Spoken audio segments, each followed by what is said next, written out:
Sampai hari ke-17 Ramadan yang diperingati sebagai hari turunnya Al-Quran, tetap tak menggoyahkan tekad artis cantik Tamara Bleszynsky untuk menceraikan suaminya Tengku Rafli Pasha. Hal itu disampaikan pengacara Elsa Sharif Kamis kemarin di kantornya di kawasan Jalan Jenderal Sudirman, Jakarta. Dalam jumpa pers kemarin, Elsa mengungkapkan adanya tanda-tanda keinginan Tengku Rafli untuk menguasai Tengku Rasya Islami, anak hasil perkawinannya dengan Tamara.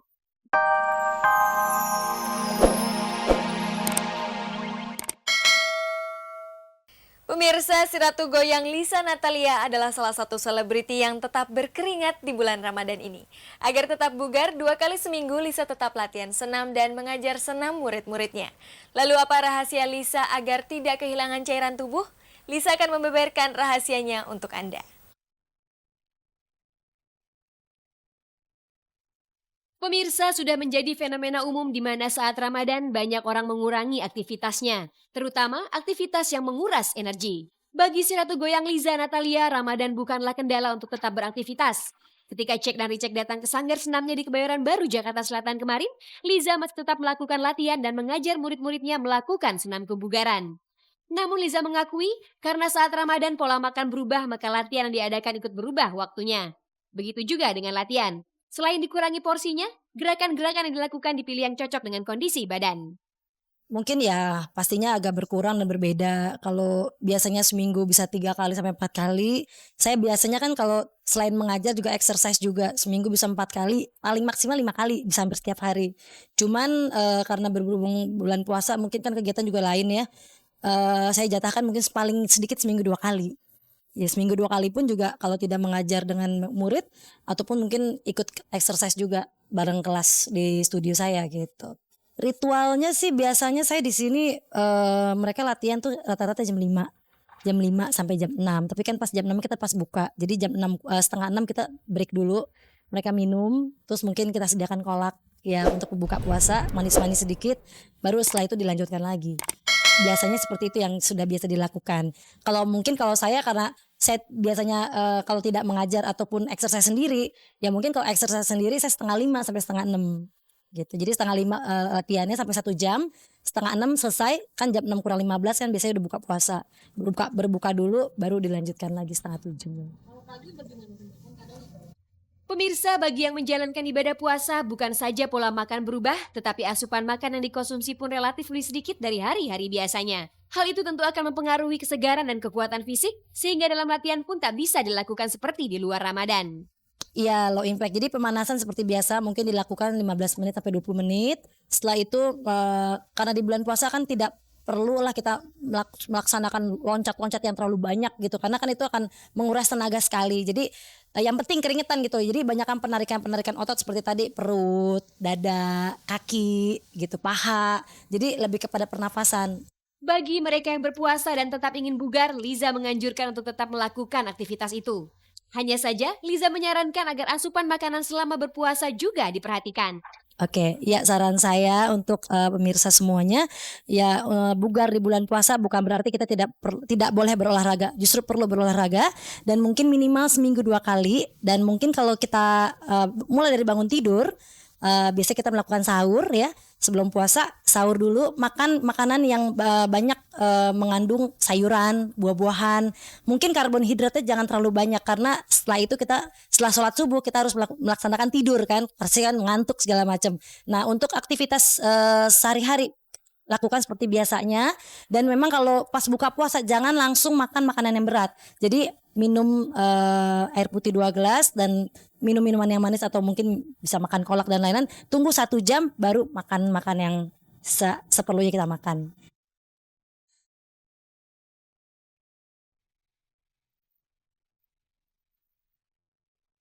Sampai hari ke-17 Ramadan yang diperingati sebagai hari turunnya Al-Quran, tetap tak menggoyahkan tekad artis cantik Tamara Bleszynsky untuk menceraikan suaminya Tengku Rafli Pasha. Hal itu disampaikan pengacara Elsa Sharif Kamis kemarin di kantornya di kawasan Jalan Jenderal Sudirman, Jakarta. Dalam jumpa pers kemarin, Elsa mengungkapkan adanya tanda-tanda keinginan Tengku Rafli untuk menguasai Tengku Rasya Islami, anak hasil perkawinannya dengan Tamara. Dalih yang dikemukakan pihak Rafli adalah kekhawatiran terhadap pendidikan anaknya, terutama menyangkut pendidikan agama. Mungkin kan anak itu bisa terjadi satu brain wash ya.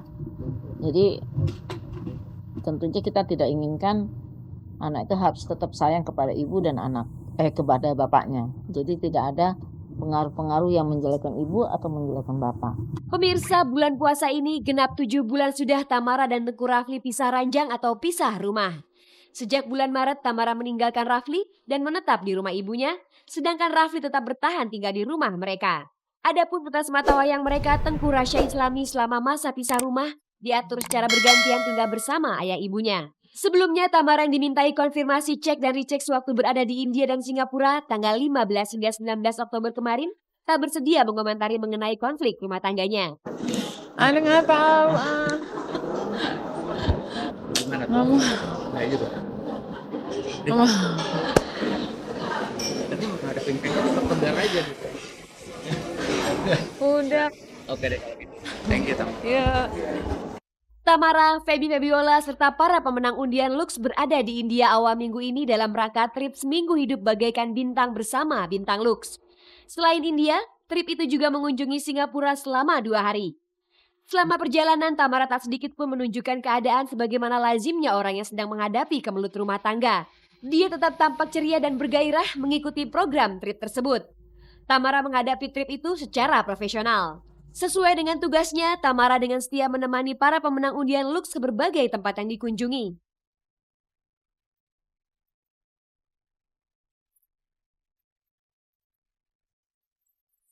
Pemirsa, setelah saling lapor ke polisi, presenter terkenal Dewi Huges berniat menyelesaikan pertikaiannya dengan mantan suaminya Afin. Kemarin sore keduanya bertemu di kantor pengacara Elsa Sharif untuk membicarakan langkah-langkah yang akan dilakukan.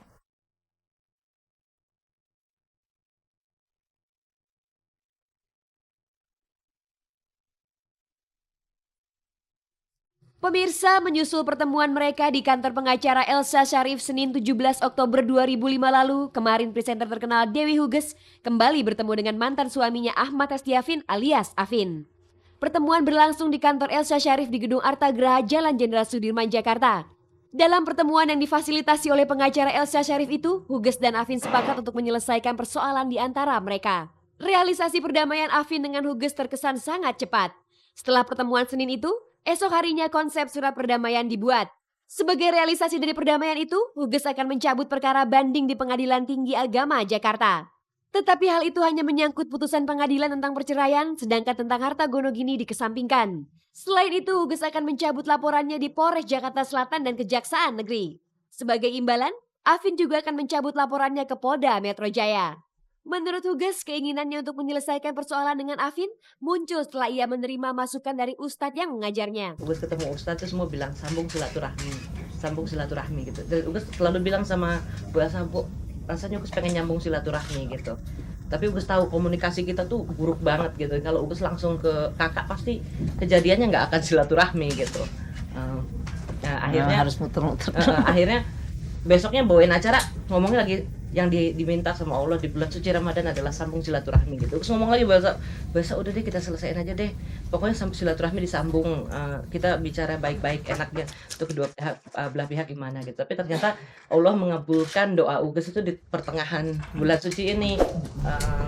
Terus tiba-tiba Uges dapat berita bagus dari Bu Elsa, dari Pak Didi bahwa kakak mau berdamai. Dan kalau bicara soal perasaan, saya masih sangat sayang sama kakak. Afin sendiri mengaku sudah lama memiliki keinginan untuk berdamai.